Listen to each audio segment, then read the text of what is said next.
worms. I grieve for worms mulched by gigantic diggers that split open the land, slicing sod and soil with no regard for grub, fly, slug or beetle. From before history, living creatures nurtured grass and loam, creating a perfectly balanced environment in a peaceful world. Not so the new neighbours, spoiling every inch of ground with concrete, metal and brick, shutting out the night sky and the healing sun.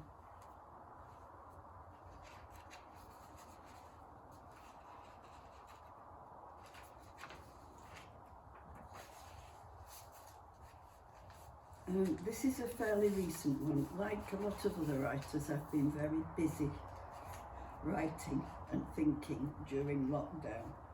So I have produced a lot of new poetry. This is one of them, called We Can't Pretend. We can't pretend this has never happened, this slow death of the soul. Seen through a prism of loneliness, anger and despair, with so much time to do all those wonderfully creative things, usually pushed aside by the must-dos of busy lives. We should be sparking into life, into fulfillment, but instead we stare at the walls and shiver with fear, for we have seen a dark future with our names on it.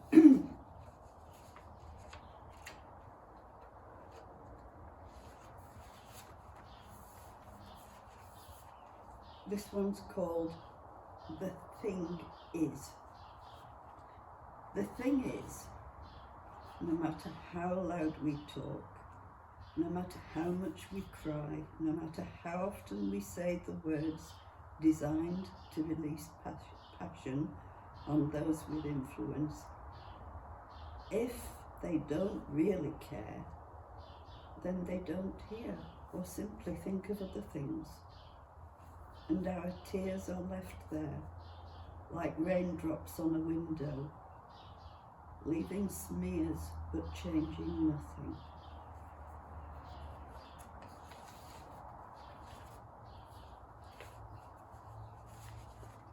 So I got a bit fed up of writing poems about lockdown, so I started doing all sorts of other things. I don't know where this one came from. It's by me. And it's called More Than That. You may express me in numbers, age, height, weight, but unless you are choosing a coffin for my decease, the digits mean nothing, because I'm more than that. You cannot measure the strength of my feelings, or estimate the length of my grief, the decibels of my laughter, or the power of my longing. I am more than all those, combined, multiplied or measured, and still you will have no idea who I really am.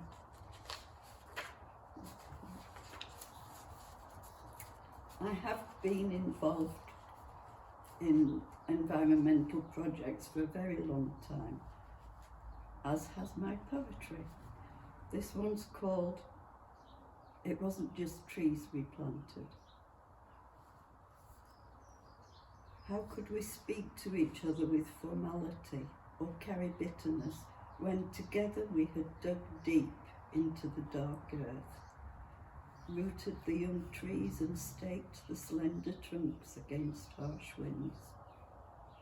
It wasn't just trees we planted, but a shared experience as our individual lives paused and touched in a warmth of moments. And in our memories, like the music of the wind, will linger traces of each other in joy, stirring silently behind all our future living. And surely something of these lovely moments will breathe forever like silent laughter around the gently growing trees.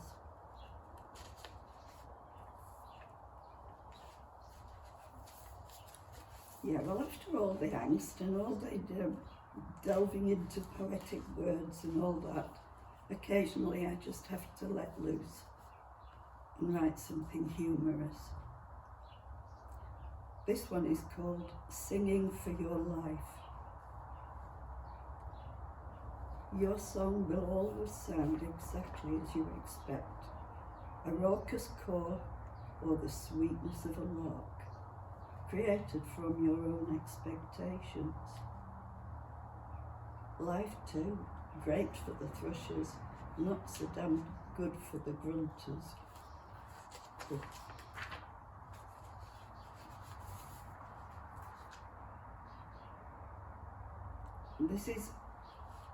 I've written a lot of poems about trees, and this is one of them called The Magical Musical Machine.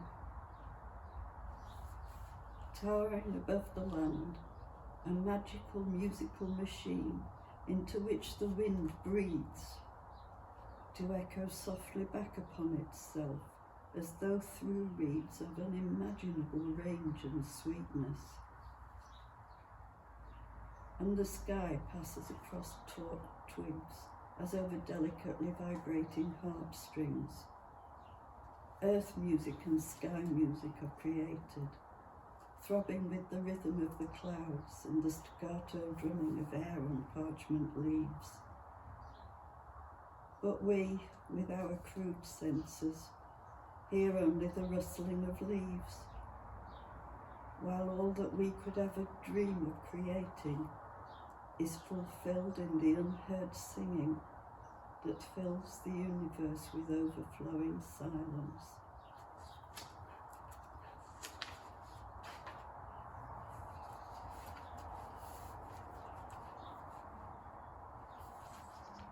Changing endings. Scattered like exotic flowers along pathways, dusty roadsides, and peaceful resting places lie the loves of my life, incandescent in the mists of passing years. I leave them undisturbed, with no desire to change what was into what might have been, in case these were the best possible endings.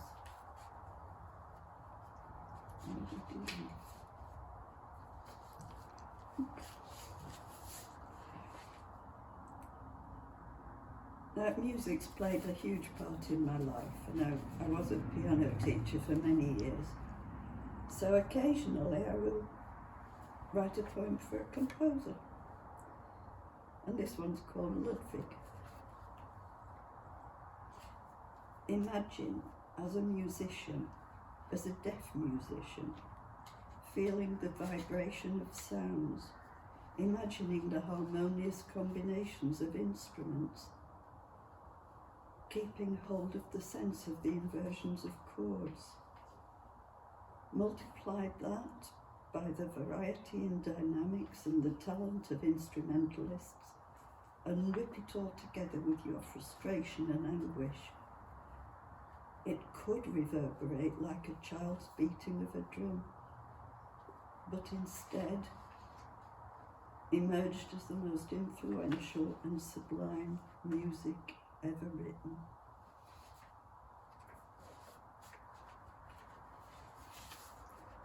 And this one has been published a great deal. It's always turning up somewhere or other, and it's just called simply Tree. They didn't tell us what it would be like without trees. Nobody imagined that the whispering of leaves would grow silent, or the vibrant jade of spring pale to grey death. And now we pile rubbish on rubbish in this dusty landscape, struggling to create a tree. But though the shape is right, and the nailed branches lean upon the wind, and plastic leaves lend colour to the twigs.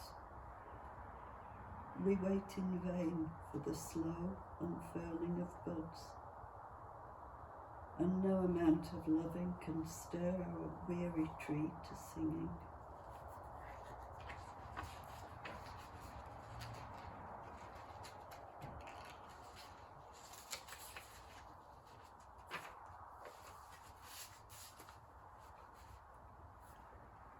This one's called Do You Remember, Jack?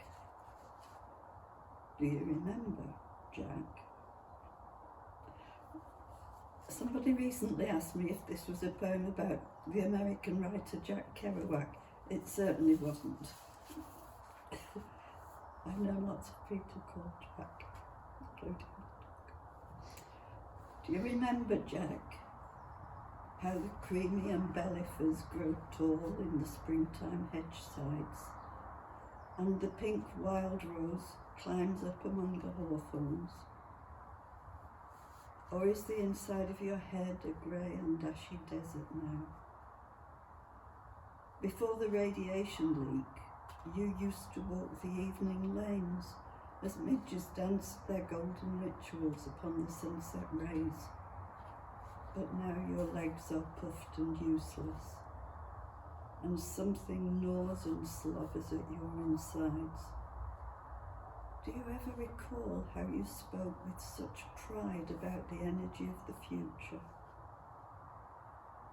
In the fields, curlews twist and plummet, and petals fall like snowflakes onto the long silky grass. But not for you anymore, Jack.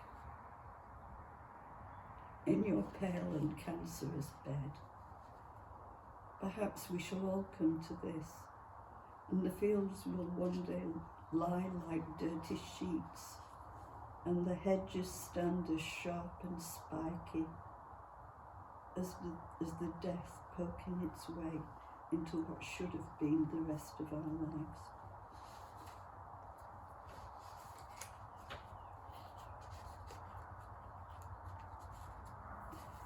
And now for something completely different. Doesn't even have a title, it's so unique.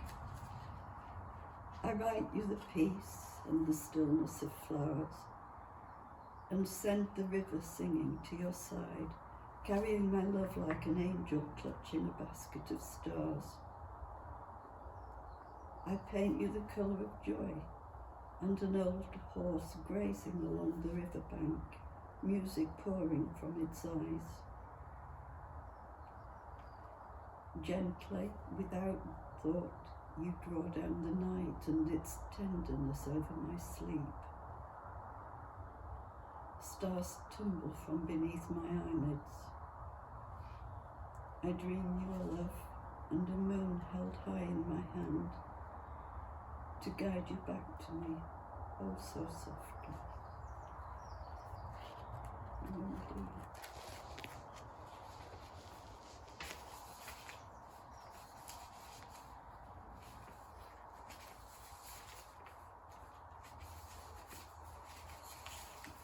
Sorry about this. This one's called The Gateway. Searching for the lands where you roam wild, knee-deep in flowers, I scent the wind and follow the silver flight of birds into emptiness, ever seeking the gateway through which all dreams are possible. But I have forgotten how to magic the shift of vision to transform myself into the gateway. You are there, only just out of reach through a hole in reality. But trapped in a world of dualities, I can't touch you, or call you, or even hear whether you are speaking my name across all these miles of darkness in my head.